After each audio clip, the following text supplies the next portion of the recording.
We're going back into Azkaban. We're going back into Harry Potter land. After going around the world in 10 terrible mysteries, we're going back. Okay, I'm going to just I'm going to read the inside flap, okay? Just so everybody knows where we're going here, all right? For 12 long years, the dread fortress of Azkaban held an infamous prisoner named Sirius Black, convicted of killing 13 people with a single curse. He was said to be the heir apparent to the Dark Lord Voldemort. Let me get the noise on if anybody joins us. There. Oh, Martina's coming in. Okay. Now he has escaped, leaving only 2 clues as to where he might be headed. Harry Potter's defeat of you-know-who was Black's downfall as well.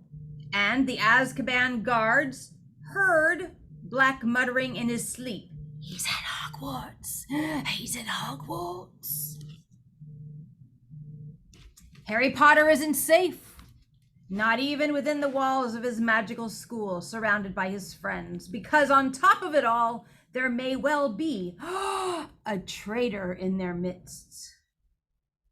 The 3rd book of the Harry Potter series is now beautifully reimagined in full color by award-winning artist Jim Kay. Okay, so we kind of got a mystery and funny voices.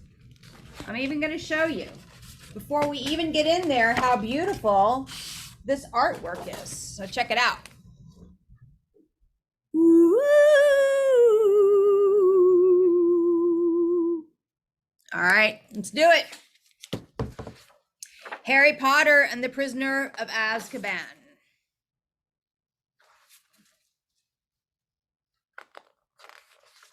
Chapter 1, Owl Post. Harry Potter was a highly unusual boy in many ways. For one thing, he hated the summer holidays more than any other time of year.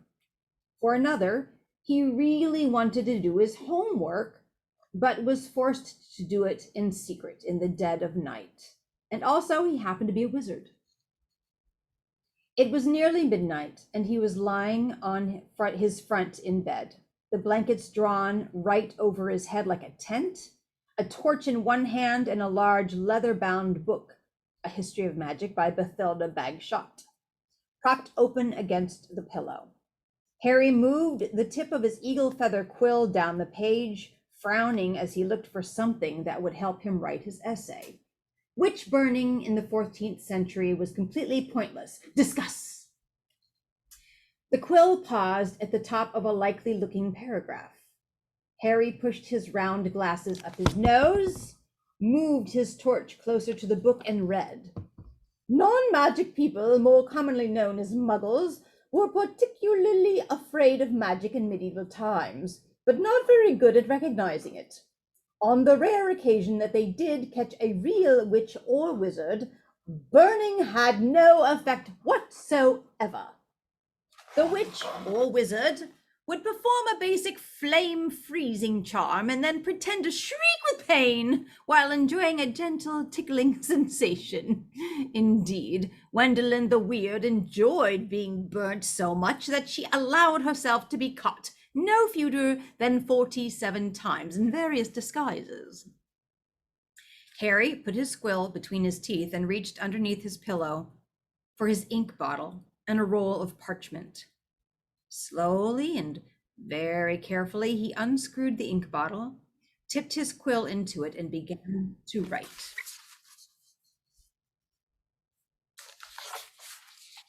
Pausing every now and then to listen. Because if any of the Dursleys heard the scratching of his quill on their way to the bathroom, he'd probably find himself locked in the cupboard under the stairs for the rest of the summer. The Dursley family of number 4 Privet Drive was the reason that Harry never enjoyed his summer holidays. Uncle Vernon, Aunt Petunia, and their son, Dudley, were Harry's only living relatives. They were muggles, and they had a very medieval attitude towards magic. Harry's dead parents, who had been a witch and a wizard themselves, were never mentioned under the Dursleys' roof. For years, Aunt Petunia and Uncle Vernon had hoped that if they kept Harry as downtrodden as possible, they would be able to squash the magic out of him. To their fury, they had been unsuccessful, and now lived in terror of anyone finding out that Harry had spent most of the last 2 years at Hogwarts School of Witchcraft and Wizardry. The most the Dursleys could do these days was to lock away Harry's spellbooks, wand, cauldron, and broomstick at the start of the summer holidays, and forbid him to talk to the neighbors. This separation from his spellbooks had been a real problem for Harry because his teachers at Hogwarts had given him a lot of holiday work. One of the essays, a particularly nasty one about shrinking potions, was for Harry's least favorite teacher, Professor Snape, who would be delighted to have an excuse to give Harry detention for a month. Harry had therefore seized his chance in the first week of the holidays, while Uncle Vernon, Aunt Petunia, and Dudley had gone out into the front garden to admire Uncle Vernon's new company car in very loud voices so that the rest of the street would notice it too. Harry had crept downstairs, picked the lock on the cupboard under the stairs, grabbed some of his books and hidden them in his bedroom. As long as he didn't leave spots of ink on the sheets, and the Dursleys need never know that he was studying magic at night. Harry was keen to avoid trouble with his aunt and uncle at the moment, as they were already in a bad mood with him, all because he'd received a telephone call from a fellow wizard 1 week into the school holidays. Ron Weasley, who was one of Harry's best friends at Hogwarts, came from a whole family of wizards. This meant that he knew a lot of things that Harry didn't, but had never used a telephone before. Most unluckily, it had been Uncle Vernon who had answered the call. "Vernon Dursley speaking."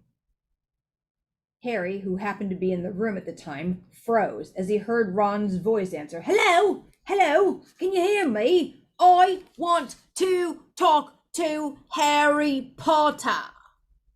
Ron was yelling so loudly that Uncle Vernon jumped and held the receiver a foot away from his ear, staring at it with an expression of mingled fury and alarm. "Who is this?" he roared in the direction of the mouthpiece.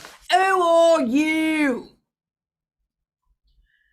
"Ron Weasley," Ron bellowed back, as though he and Uncle Vernon were speaking from opposite ends of a football field. "I'm a friend of Harry's from school."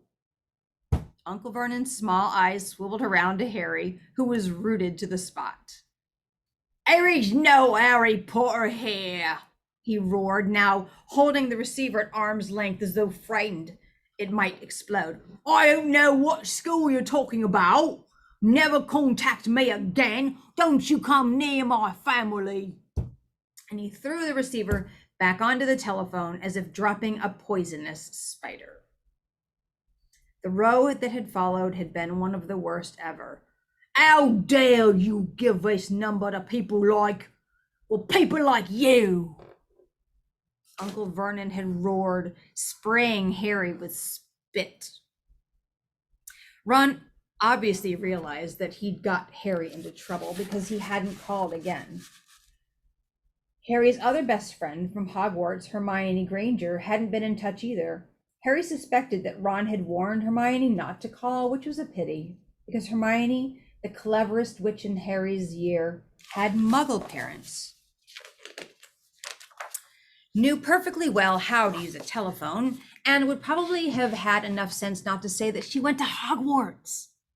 So Harry had had no word from any of his wizarding friends for 5 long weeks, and this summer was turning out to be almost as bad as the last one. There was just one very small improvement. After swearing that he wouldn't use her to send letters to any of his friends, Harry had been allowed to let his owl, Hedwig, out at night. Uncle Vernon had given in because of the racket Hedwig made if she was locked in her cage all the time. Harry finished writing about Wendelin the Weird and paused to listen again. The silence in the dark house was broken only by the distant grunting snores of his enormous cousin, Dudley. It must be very late. Harry's eyes were itching with tiredness. Perhaps he'd finish this essay tomorrow night. He replaced the top of the ink bottle, pulled an old pillowcase from under his bed, put the torch, a history of magic, his essay quill and ink inside it, and got out of bed and hid the lot under a loose floorboard under his bed. Then he stood up, stretched, and checked the time on the luminous alarm clock on his bedside table. It was 1 o'clock in the morning. Harry's stomach gave a funny jolt. He had been 13 years old without realizing it for a whole hour. Yet another unusual thing about Harry was how little he looked forward to his birthdays. He had never received a birthday card in his life.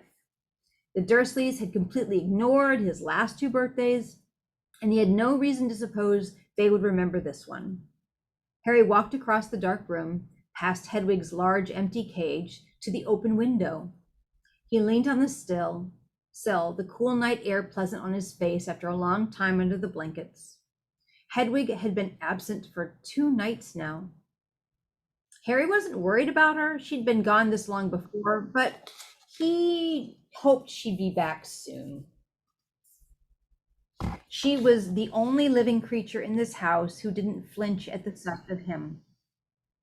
Harry, though still rather small and skinny for his age, had grown a few inches over the last year. His jet black hair, however, was just as it had always been, stubbornly untidy, whatever he did with it. The eyes behind his glasses were bright green, and on his forehead, clearly visible through his hair, was a thin scar shaped like a bolt of lightning. Of all the unusual things about Harry, this scar was the most extraordinary of all. It was not, as the Dursleys had pretended for 10 years, a souvenir of the car crash that had killed Harry's parents, because Lily and James Potter had not died in a car crash. They had been murdered by the most feared dark wizard for 100 years, Lord Voldemort. Harry had escaped from the same attack with nothing more than a scar on the forehead, when Voldemort's curse, instead of killing him, had rebounded upon its originator. Barely alive, Voldemort had fled. But Harry had come face to face with him since at Hogwarts. Remembering their last meeting as he stood at the dark window, Harry had to admit he was lucky even to have reached his 13th birthday. He scanned the starry sky for a sign of Hedwig, perhaps soaring back to him with a dead mouse dangling from her beak, expecting praise. Gazing absently over the rooftops, it was a few seconds before Harry realized what he was seeing. Silhouetted against the golden moon and growing larger every moment was a large, strangely lopsided creature, and it was flapping in Harry's direction. He stood quite still, watching it sink lower and lower. For a split second, he hesitated, his hand on the window latch, wondering whether to slam it shut. But then the bizarre creature soared over one of the street lamps of Privet Drive, and Harry, realizing what it was, leapt aside. Through the window soared 3 owls, 2 of them holding up the third, which appeared to be unconscious. They landed with a soft floop on Harry's bed, and the middle owl, which was a large and gray, keeled right over and lay motionless. There was a large package tied to its legs. Harry recognized the unconscious owl at once. His name was Errol, and he belonged to the Weasley family. Harry dashed to the bed at once, untied the cords around Errol's legs, took off the parcel, and then carried Errol to Hedwig's cage. Errol opened one bleary eye, gave a feeble hoot of thanks, and began to gulp some water. Harry turned back to the remaining owls. One of them, the large, snowy female, was his own Hedwig. She too was carrying a parcel and looked extremely pleased with herself. She gave Harry an affectionate nip with her beak, and as he removed her burden, then flew across the room to join Errol. Harry didn't recognize the third owl, a handsome, tawny one, but he knew at once where it had come from, because in addition to a third parcel, it was carrying a letter bearing the Hogwarts crest. When Harry relieved this owl of its post, it ruffled its feathers importantly, stretched its wings, and took off through the window into the night. Harry sat down on his bed, grabbed Errol's package, ripped off the brown paper, and discovered a present wrapped in gold and his first ever birthday card. Fingers trembling slightly, he opened the envelope. 2 pieces of paper fell out, a letter and a newspaper cutting. The cutting had clearly come out of the wizarding newspaper, the Daily Prophet, because the people in the black and white picture were moving. Harry picked up the cutting, smoothed it out, and read, "Ministry of Magic employee scoops grand prize. Arthur Weasley, head of the Misuse of Muggles Artifacts Office at the Ministry of Magic, has won the annual Daily Prophet Grand Prize Galleon Draw. A delighted Mr. Weasley told the Daily Prophet, we will be spending the gold on a summer holiday in Egypt, where our eldest son, Bill, works as a curse breaker for Gringotts Wizarding Bank. The Weasley family will be spending a month in Egypt, returning for the start of the new school year at Hogwarts, which 5 of the Weasley children currently attend." So this is a picture. That's the picture. Remember, there was a news article in there too, and that's the news article. A picture of them in Egypt. Yeah. In the newspaper. Harry scanned the moving photograph, and a grin spread across his face as he saw all 9 of the Weasleys waving furiously at him, standing in front of a large pyramid. Plump little Mrs. Weasley, tall, balding Mr. Weasley, 6 sons and 1 daughter, though the black and white picture didn't show it, with flaming red hair. Right in the middle of the picture was Ron, tall and gangling, with his pet rat Scabbers on his shoulder and his arm around his little sister Ginny. Harry couldn't think of anyone who deserved to win a large pile of gold more than the Weasleys, who were very nice and extremely poor. He picked up Ron's letter and unfolded it. "Dear Harry, happy birthday. Look, I'm really sorry about that telephone call. I hope the Muggles didn't give you a hard time. I asked Dad, and he reckons I shouldn't have shouted. It's brilliant here in Egypt. Bill's taken us round all the tombs, and you wouldn't believe the curses those old Egyptian wizards put on him. Mum wouldn't let Ginny come in the last one. There are all these mutant skeletons in there of Muggles who'd broken in and grown extra heads and stuff. I couldn't believe it when Dad won the Daily Prophet draw. 700 galleons. Most of it's gone on this holiday, but they're going to buy me a new wand for next year." Harry remembered only too well the occasion when Ron's old wand had snapped. It had happened when the car the 2 of them had been flying to Hogwarts had crashed into a tree in school grounds. "We'll be back about a week before term starts, and we'll be going up to London to get my wand and our new books. Any chance of meeting you there? Don't let the Muggles get you down. Try and come to London. Ron. P.S. Percy's head boy. He got the letter last week." Harry glanced back at the photograph. Percy, who was in his 7th and final year at Hogwarts, was looking particularly smug. He had pinned his head boy badge to the fez perched jauntily on top of his neat hair, his horn-rimmed glasses flashing in the Egyptian sun. Harry now turned to his present and unwrapped it. Inside was what looked like a miniature glass spinning top. There was another note from Ron beneath it. "Harry, this is a pocket sneakoscope. It's there if there's someone untrustworthy around. He's supposed to light up and spin. Bill says it's rubbish sold for wizard tourists and it isn't reliable because it kept lighting up at dinner last night. But he didn't realize Fred and George had put beetles in his soup. Bye, Ron." Harry put the pocket sneakoscope on his bedside table, where it stood quite still, balanced on its point, reflecting the luminous hands of his clock. He looked at it happily for a few seconds, then picked up the parcel Hedwig had brought. Inside this, too, there was a wrapped present, a card and a letter, this time from Hermione. Dear Harry, Ron wrote to me and told me about his phone call to your Uncle Vernon. I do hope you're all right. I'm on holiday in France at the moment, and I didn't know how I was going to send this to you. What if they'd opened it at customs? But then Hedwig turned up. I think she wanted to make sure you got something for your birthday for a change. I bought your present by owl order. There was an advertisement in the Daily Prophet. I've been getting it delivered. It's so good to keep up with what's going on in the wizarding world. Did you see that picture of Ron and his family a week ago? I bet he's learning loads. I'm really jealous. The ancient Egyptian wizards were fascinating. There's some interesting local history of witchcraft here too.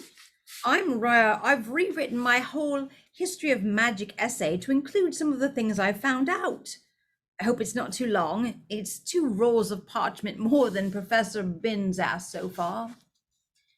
Ron says he's going to be in London in the last week of the holidays. Can you make it? Will your aunt and uncle let you come? I really hope you can. If not, I'll see you on the Hogwarts Express on September the 1st. Love from Hermione. P.S. Ron says Percy is head boy. I'll bet Percy is really pleased. Ron doesn't seem too happy about it. Harry laughed again as he put Hermione's letter aside and picked up her present. It was very heavy. Knowing Hermione, he was sure it would be a large book full of very difficult spells, but it wasn't. His heart gave a huge bound as he ripped back the paper and saw a sleek black leather case with silver words stamped across it. Broomstick Servicing Kit. Wow, Hermione, Harry whispered, unzipping the case to look inside. There was a large jar of Fleetwood's high finish handle polish, a pair of gleaming silver tailed twig clippers, a tiny brass compass to clip onto your broom for long journeys, and a handbook of do-it-yourself broom care. Apart from his friends, the thing that Harry missed most about Hogwarts was Quidditch, the most popular sport in the magical world, highly dangerous, very exciting, and played on broomsticks. Harry happened to be a very good Quidditch player. He had been the youngest person in a century to be picked for one of the Hogwarts house teams. One of Harry's most prized possessions was his Nimbus 2000 racing broom. Harry put the leather case aside and picked up his last parcel. He recognized the untidy scrawl on the brown paper at once. This was from Hagrid, the Hogwarts gamekeeper. He tore off the top layer of paper and glimpsed something green and leathery. But before he could unwrap it properly, the parcel gave a strange quiver, and whatever was inside it snapped loudly as though it had jaws. Harry froze. He knew that Hagrid would never send him anything dangerous on purpose, but then Hagrid didn't have a normal person's view of what was dangerous. Hagrid had been known to befriend giant spiders, buy vicious 3-headed dogs from men in pubs, and sneak illegal dragon eggs into his cabin. Harry poked the parcel nervously. It snapped loudly. Harry reached for the lamp on his bedside table, gripped it firmly in one hand, and raised it over his head, ready to strike. Then he seized the rest of the wrapping paper in his other hand and pulled, and out fell a book. Harry had just had time to register its handsome green cover, emblazoned with the golden title, The Monster Book of Monsters, before it flipped onto its edge and scuttled sideways along the bed like some weird crab. Uh-oh, Harry muttered. The book toppled off the bed with a loud clunk and shuffled rapidly across the room. Harry followed it stealthily. The book was hiding in the dark space under his desk. Praying that the Dursleys were still fast asleep, Harry got down on his hands and knees and reached towards it. Ouch! The book snapped shut on his hand and then flapped past him, still scuttling on its covers. Harry scrambled around, threw himself forward, and managed to flatten it. Uncle Vernon gave a loud, sleepy grunt in the room next door. Hedwig and Errol watched interestedly as Harry clamped the struggling book tightly in his arms, hurried to his chest of drawers, and pulled out a belt, which he buckled tightly around it. The monster book shuddered angrily, but could no longer flap and snap, so Harry threw it down on the bed and reached for Hagrid's card. "Dear Harry, happy birthday. Think you might find this useful for next year. Won't say no more here. Tell you when I see you. Hope the muggles are treating you right. All the best, Hagrid."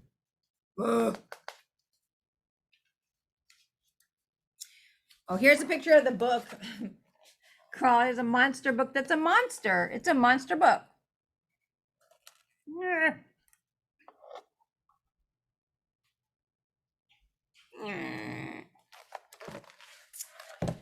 It struck Harry as ominous that Hagrid thought a biting book would come in useful, but he put up Hagrid's card next to Ron and Hermione's, grinning more broadly than ever. Now there was only the letter from Hogwarts left. Noticing that it was rather thicker than usual, Harry slit open the envelope, pulled out the first page of parchment within, and read. "Dear Mr. Potter, please note that the new school year will begin on September the 1st. The Hogwarts Express will leave from King's Cross Station, platform 9 3/4 at 11 o'clock. Third years are permitted to visit the village of Hogsmeade at certain weekends. Please give the enclosed permission form to your parent or guardian to sign. A list of books for next year is enclosed. Yours sincerely, Professor M. McGonagall, Deputy Headmistress." Harry pulled out the Hogsmeade permission form and looked at it, no longer grinning. It would be wonderful to visit Hogsmeade at weekends. He knew it was an entirely wizarding village, and he had never set foot there. But how on earth was he going to persuade Uncle Vernon or Aunt Petunia to sign the form? He looked over at the alarm clock. It was now 2 o'clock in the morning. Deciding that he'd worry about the Hogsmeade form when he woke up, Harry got back into bed and reached up to cross off another day on the chart he'd made for himself, counting down the days left until his return to Hogwarts. Then he took off his glasses and lay down, eyes open, facing his 3 birthday cards. Extremely unusual though it was, at that moment, Harry Potter felt just like everyone else, glad, for the first time in his life, that it was his birthday. All right.